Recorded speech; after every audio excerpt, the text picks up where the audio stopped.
ഹൈക്കോടതി നിർദ്ദേശത്തെ തുടർന്ന് തിരുവനന്തപുരം നഗരസഭാ കൗൺസിലർ ആർ സുഗതൻ ഇന്ന് വീണ്ടും സത്യപ്രതിജ്ഞ ചെയ്യും.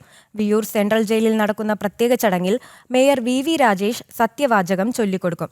നഗരസഭാ ഉദ്യോഗസ്ഥരുടെ സാന്നിധ്യത്തിലാകും പുനർസത്യപ്രതിജ്ഞ. തിരുവനന്തപുരം നഗരസഭയിലെ വാഴോട്ടുകോണം വാർഡ് കൗൺസിലർ ആർ സുഗതന്റെ പുനഃസത്യപ്രതിജ്ഞാ ചടങ്ങ് ഇന്ന് രാവിലെ 11 മണിക്ക് വിയ്യൂർ സെൻട്രൽ ജയിലിൽ നടക്കും.